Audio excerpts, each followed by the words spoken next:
Novel ने अपने हाथों में गर्म कॉफ़ी का कप पकड़ा हुआ था, लेकिन उसकी आंखें बाहर लाहौरे की बरसात देख रही थीं और दिल में कुछ भी महसूस नहीं हो रहा था। यह सुबह डिफेंस के उस बड़े घर में थी जहां हर चीज़ परफेक्ट लगती थी, मगर अंदर से सब खोखला सा महसूस होता था। वालिद अभी अभी उठकर ऑफिस के लिए रेडी हो रहा था। उसने सूट पहना और मिरर के सामने खड़े होकर ती ठीक की। नवाल ने उसे देखा और सोचा कि 10 साल पहले भी यही सुबह होती थी, लेकिन तब दिल में एक उम्मीद होती थी। आज सिर्फ रूटीन थी। वलीद ने मुड़कर देखा और मुस्कुराते हुए कहा, नाश्ता बना लो ना, मैं जल्दी में हूँ, आज बड़ी मीटिंग है। नवाल ने सिर हिलाया और किचन की तरफ चली गई। उसने अंडा और टोस्ट बनाया, कॉफ़ी बनाई। जब वालिद ने खाया तो उसने सिर्फ बिजनेस की बात की। कंपनी का टर्नओवर इस साल डबल हो जाएगा, फिर हम नई कार ले लेंगे। नावल ने हंसकर कहा, ठीक है, मगर उसका दिल चिल्लाया था कि कार से क्या होगा जब बात ही नहीं होती। वालिद चला गया तो घर खाली हो गया। नवाल ने ड्राइंग रूम की बड़ी खिड़की से बाहर देखा। लाहौरे की सड़कें गीली थीं, पेड़ों पर पनी टपक रहा था। उस घर में 3 माले थे, नीचे सर्वेंट्स क्वार्टर, ऊपर मास्टर बेडरूम और उसका पर्सनल स्टडी। सब कुछ वालिद की मेहनत से बना था। वो सॉफ्टवेयर कंपनी चलाता था जो अब इंटरनेशनल प्रोजेक्ट्स ले रही थी। नवाल को याद आया कि जब उनकी शादी हुई थी तब वो मिडिल क्लास फैमिली से थी। उसके अब्बू गवर्नमेंट जॉब करते थे और माँ घर संभालती थी। वलीद से मुलाकात फैमिली फंक्शन में हुई थी। वो हैंडसम और कॉन्फिडेंट था। शादी के बाद पहले कुछ साल बहुत अच्छे थे। वलीद उसे वीकेंड पर आउटिंग्स पर ले जाता था। समटाइम्स फूड स्ट्रीट पर लाहौर की ट्रेडिशनल खाना खिलाते थे या पैकेजेस मॉल में शॉपिंग करते थे। लेकिन धीरे धीरे सब बदल गया। कंपनी बढ़ी तो वलीद का वक्त कम होने लगा। पहले वो रात को देर से आता था तो फिर भी बात करता था, अब सिर्फ थकावट और फ़ोन। नावल ने अपने आप से पूछा कि क्या ये ही ज़िंदगी है। पैसे बहुत थे, हर महीने शॉपिंग बजट, सर्वेंट्स, ड्राइवर, हर चीज़, लेकिन प्यार कहाँ था। वो 30 साल की थी और वलीद 28। दोनों जवान थे मगर रिश्ता बुढ़ा सा लगता था। दोपहर को नावल ने अपनी फ्रेंड सीमा को फ़ोन किया। सीमा भी DHA में ही रहती थी। आज मिलते हैं ना कॉफ़ी पे, नवाल ने कहा। सीमा आई तो दोनों गार्डन में बैठ गई। सीमा ने अपनी नए ब्रेसलेट दिखाई। मेरा शोहर लाया है पेरिस से, तुम्हारा वलीद कैसा है? नवाल ने मुस्कुराते हुए कहा, वो भी बिजी है लेकिन सब देता है। सीमा ने हंस कर कहा, लकी हो तुम, मेरे तो सिर्फ पैसे ही नहीं टाइम भी नहीं मिलता। नवाल ने अंदर से सोचा कि यह लक नहीं, सिर्फ डिपेंडेंस है। उस रात वलीद देर से आया। नवाल ने डिनर गरम किया। दोनों ने टेबल पर बैठकर खाया। वलीद ने कहा, आज डील फाइनल हो गई, बोनस मिलेगा तो हम दुबई जा सकते हैं नेक्स्ट मंथ। नवाल ने पूछा, क्या हम सिर्फ ट्रिप्स और गिफ्ट से खुश रहते हैं? वालिद ने उसे देखा और कहा, नावल, दुनिया ऐसी ही है, मैं तुम्हें कभी कमी नहीं होने देता। घर देखो कितना आरामदेह है, क्या और चाहिए? नावल ने चुप रही। उसने समझ लिया था कि यह जवाब हमेशा पैसे से आता है। रात को बिस्तार पर लेटकर नावल ने सोचा कि कैसे ये रिश्ता चल रहा है। शादी के बाद पहले साल में वो दोनों बहुत क्लोज थे। वालिद उसे अपनी कंपनी की स्टोरी सुनाता था और वो उसे अपने कॉलेज के दिन याद दिलाती थी। लेकिन अब वो स्टोरीज भी नहीं सुनाता, सिर्फ फिगर्स और टारगेट्स। नवाल को अपनी माँ की बात याद आती थी, बेटा, अमीर घर में शादी हो गई तो ज़िंदगी सेट हो गई। मगर सेट होने का मतलब क्या था? खालीपन। अगला दिन नवाल ने घर को साफ करवाया, सर्वेंट्स को डायरेक्शंस दी। फिर वो अपने बेडरूम में बैठकर पुरानी फ़ोटोज़ देखी। एक फ़ोटो में वो दोनों शादी के दिन खड़े थे। लाहौरे की बड़ी मेहंदी की रस्म, फिर बारात। सब लोग खुश थे। उस वक्त नवाल को लगता था कि यह मोहब्बत है। वालिद ने कहा था, मैं तुम्हें हमेशा खुश रखूँगा। मगर खुश रखना का मतलब सिर्फ पैसे देना था क्या? उसने फ़ोन उठाया और वालिद को मैसेज किया, आज जल्दी आना, कुछ बात करनी है। वालिद ने रिप्लाई किया, मीटिंग है, लेट हो जाऊंगा, कोई इश्यू है तो बताओ।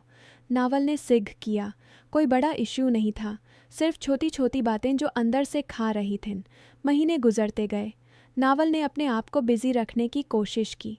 कभी योगा क्लास ज्वाइन की DHA क्लब में, कभी फ्रेंड्स के साथ लंच पे गई। एक दिन वो पैकेजेस मॉल गई, वहाँ बहुत सी चीज़ें देखी। एक सुंदर ड्रेस लिया वालिद के कार्ड से, घर आकर पहना और मिरर में देखा। बाहर से सब परफेक्ट, लेकिन दिल में एक डार्ट था जो कभी नहीं जाता। वलीद जब आया तो उसने ड्रेस देखा और कहा, बहुत अच्छा है, तुम पर बहुत सूट करता है। नवाल ने कोशिश की स्माइल करने की। तुम्हें पसंद है? वलीद ने कहा, हाँ, अब मैं सोच रहा हूँ कि नेक्स्ट वीक हम न्यू फर्नीचर भी चेंज कर लें। घर को फ्रेश लुक देना चाहिए। नवाल ने सोचा कि फर्नीचर से क्या होगा जब दिल टूट रहा है। एक हफ्ते बाद उनकी एनिवर्सरी थी। नवाल ने सोचा कि इस बार कुछ स्पेशल करेगी। उसने घर में कैंडल लाइट डिनर सेट किया, फ्लावर्स लगवाए, वलीद की फेवरेट पास्ता बनाई। जब वलीद आया तो उसने एक बड़ा गिफ्ट बॉक्स दिया। हैप्पी एनिवर्सरी, उसने कहा और उसे किस किया। नवल ने बॉक्स खोला तो उसमें एक सोने की नेकलेस थी, डायमंड्स वाली। बहुत खूबसूरत है, नवल ने कहा। लेकिन उस रात जब दोनों सोते थे तो नावल ने अपनी आंखें बैंड की और सोचा कि यह नेकलेस उसकी ख्वाहिशों को नहीं बदल सकती। वो चाहती थी कि वालिद उसे गले लगाए और पूछे कि तुम खुश हो ना, मगर वो सिर्फ सो गया था। नवल की ज़िंदगी ऐसे ही चलती रही। वो सुबह उठाती, घर संभलती, फ्रेंड्स से मिलती, शॉपिंग करती, रात को वलीद का इंतज़ार करती। कभी कभी वो अपने आप से बात करती, क्या मैं छोड़ कर जा सकती हूँ, मगर जवाब हमेशा एक ही होता, पैसे नहीं होंगे तो क्या करेगी। जॉब नहीं करती थी, अब स्किल्स भूल गई थीं। पेरेंट्स के पास जाए तो उनको दुख होगा, सोसाइटी में लोग उंगली उठाएंगे। वो अमीर घर छोड़ आई, पगल हो गई है, तो बेटर था ये सुकून। एक दिन बरसात में नावल गार्डन में खड़ी थी, पानी उसके चेहरे पर गिर रहा था। उसने सोचा कि ज़िंदगी भी ऐसी ही है, बाहर से सब गीला और फ्रेश, अंदर से ठंडा और खाली। वलीद ऑफिस से आया और छतरी लेकर उसे अंदर ले आया। क्या कर रही हो बाहर, ठंड लग जाएगी। नवल ने उसे देखा और कहा, कुछ नहीं, सिर्फ सोच रही थी। वालिद ने उसे गले लगाया और कहा, तुम टेंशन मत लो, मैं सब संभाल लूँगा, कंपनी अच्छा चल रही है। उस वक्त नवाल को एहसास हुआ कि यह रिश्ता मोहब्बत से नहीं, डिपेंडेंस से चल रहा है। वो वालिद पे फाइनेंशियली डिपेंडेंट थी। उसे घर चाहिए था, आराम चाहिए था, सोशल स्टेटस चाहिए था। वलीद को भी उसकी ज़रूरत थी घर संभालने के लिए, परफेक्ट वाइफ के रूप में दिखाने के लिए। प्यार नहीं था, सिर्फ कन्वीनियंस थी। समय और गुजरा। नवल अब 30 की हो चुकी थी और उसने अपनी ज़िंदगी एक्सेप्ट कर ली थी। वो अब भी वालिद के साथ रहती थी। दोनों सोशल इवेंट्स में जाते थे और लोग कहते थे कि कितनी खुश कपल है। घर अभी भी वही था, बड़ा और आरामदेह। न्यू कार्स आती थीं, न्यू गैजेट्स आते थे। लेकिन नवाल के दिल में एक हकीकत बस गई थी। वो जानती थी कि कुछ रिश्तों में मोहब्बत नहीं होती, सिर्फ पैसे होते हैं जो उन्हें जोड़ कर रखते हैं। एक रात जब वलीद सो रहा था तो नवाल उठकर बालकनी पर चली गई। लाहौरे की रात ठंडी थी। उसने अपने हाथों को अपने सीने पर रख कर सोचा, यह घर बचा रहेगा, हम साथ रहेंगे, लेकिन प्यार कभी वापस नहीं आएगा। उसे समझ आ गया था कि कुछ रिश्तों की कीमत पैसे से नहीं होती, बल्कि पैसे की वजह से अदा होती है। वो पैसे की वजह से ही ये रिश्ता निभा रही थी। इमोशनल हेल्पलेसनेस में बासी हुई, न छोड़ सकती थी न जी सकती थी, सिर्फ चल रही थी। सुबह होती थी और रूटीन शुरू होती थी। वलीद ऑफिस जाता, नावल घर संभलती। कभी कभी वो दोनों बात करते थे, लेकिन सिर्फ प्रैक्टिकल बातें। बिल पे कर दिया, हाँ। डिनर क्या है, जो तुम्हें पसंद है। प्यार की बातें कब की गुजर चुकी थीं।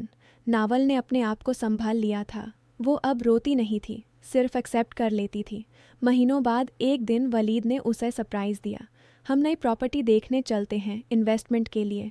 नवाल ने साथ चलने का डिसाइड किया। कार में जाते हुए वलीद ने रेडियो ऑन किया और ओल्ड सॉन्ग बजाया।